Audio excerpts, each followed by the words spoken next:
Good morning, my name is Chris Fox, and today we are talking about the ugly secret to success. So the sad truth is that we all deal with lingering genetic programming that goes all the way back to the plains of the Serengeti in ancient Africa 200,000 plus years ago, dating back to several million years ago. As we were developing as a species, we adopted a certain methodology, which at the time was very, very useful for us, but today causes a lot of problems. And so what was that methodology? Well, every calorie mattered. You never knew when you're going to get more food. And so what your brain learned to do is procrastinate and be lazy. Anytime it could get you not to do something, not to get up and walk down the watering hole, not to walk up that hill to look around, whatever it could get you not to do, if it could convince you to be lazy and complacent and stay in your comfort zone, that is exactly what your brain learned to do, because that would mean you would conserve the resources that you need in order to survive. If you burn too many calories and you can't get more, you starve. So it makes sense why 200,000 years ago, our brains were wired this way. But in this day and age, odds are good when you're watching this video, no matter where you are, there's probably a McDonald's within 15 minutes of you. And if there's not, there's almost certainly some place that you can get food. It's not the same world that it was 200,000 years ago. And so this propensity for us to be lazy and to procrastinate is no longer as useful as it once was. There was a reason for it back then, there was. But today, it really just hinders us and prevents us from reaching the success that we're after. And it's not the only lingering programming that we are suffering from. We are also a very tribal society.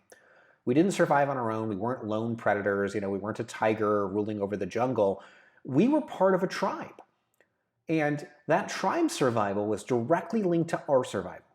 So what we learned to do, again, going back to the concept of the comfort zone, is we would kind of build our comfort zone, and anything that pushed outside of that comfort zone, anything that might bring us to the attention of the tribe in a negative way, we tried to avoid doing. So if you were a guy, like me, and let's say you're in this ancient tribe, and you want to ask out the prettiest girl, you feel an immediate fear response telling you not to do it. It's trying to get you to stay in your comfort zone and not walk over there and say, hey, do you want to go on a date?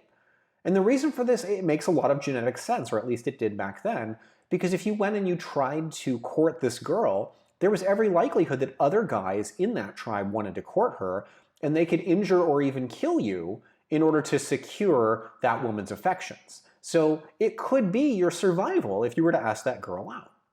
Now, if you jump to modern day society, we're still left with all these same lingering fears. We're still left with all of this genetic programming that says, don't leave your comfort zone. Don't do anything that's going to bring you to the attention of your tribe in a negative way. Don't take chances. Don't make mistakes. And all of these things sort of culminate into a society of inaction.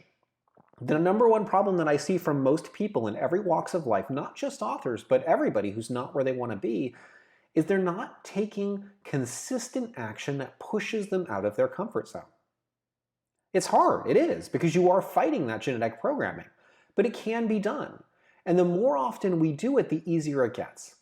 So what I started doing initially when I was trying to kind of build the willpower sort of discipline muscle and take control of my own life, I started looking for little things that I could do. I didn't wake up at 5 a.m. immediately and start going to the gym every day because I knew I couldn't handle that. Instead, I looked around the house, and if the trash needed to be taken out, I started taking out the trash. That was kind of my big victory early on. I looked at something I could control in my own life. Normally I would procrastinate. I'd keep walking by the garbage and not taking it out, and not taking it out, and not taking it out, despite the fact that it's a very minimal amount of effort to pull the bag out and walk down to the garbage can.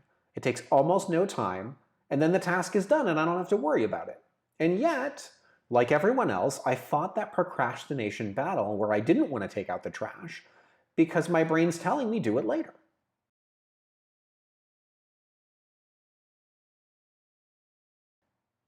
So the first thing I think that you can do to start sort of turning things around and reaching success is to build that disciplined muscle by looking around your life and doing the things that you need to do when you know they need to be done.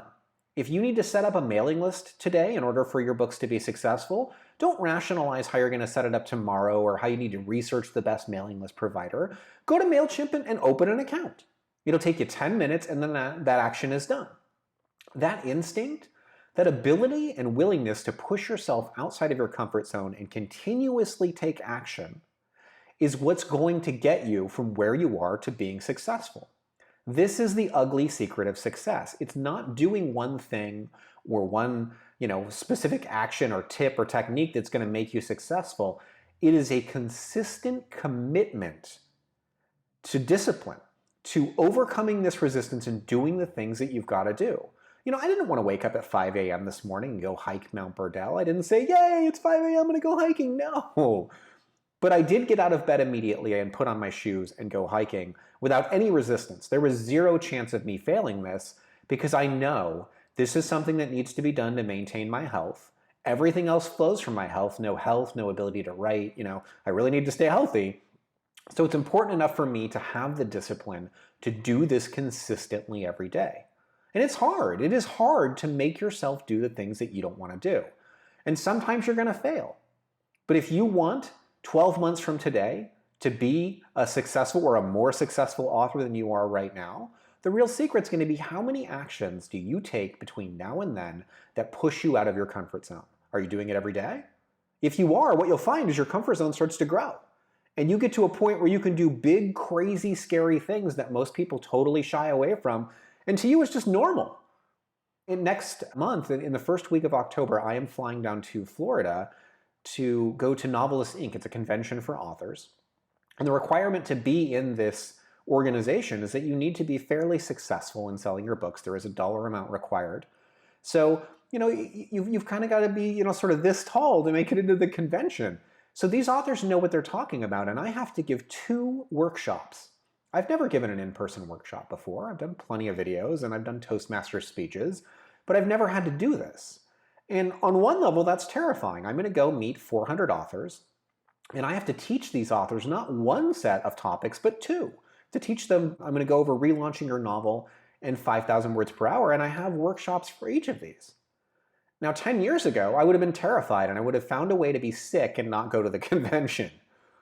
But after spending so many years forcing myself outside of my comfort zone, it's now so large that this is in my comfort zone. I have no problem making a couple of seminars and giving them to these people.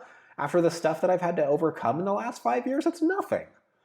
So I'm not worried about it, but that's only the case because I have consistently pushed myself outside my comfort zone. I've worked on discipline every day. When the trash in my house needs to be taken out, most of the time I take it out. Now, since I live with my video editor and she sees the times that I don't take it out, there's a high likelihood she may put a snarky comment in the video.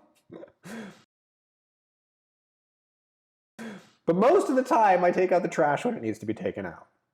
So if you want to do one thing over the next week to get you closer to success, pick one area where you know that you should be doing some work every day and try to overcome that resistance. Every day when you know what, I should sit down and do that first writing sprint, and instead you make an excuse and you go do some research on the internet, don't. Turn off the internet, do that 5-minute sprint.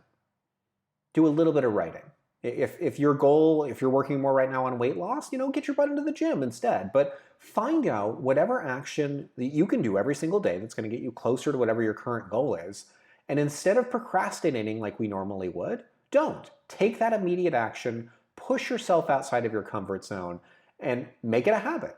And I think you'll be shocked to see where you're at in about 12 months. Anyway, I get to start writing Voidworm today. It is the second book in my Magitech Chronicles, and I'm pretty excited. So guys, I'm going to get back to the writing.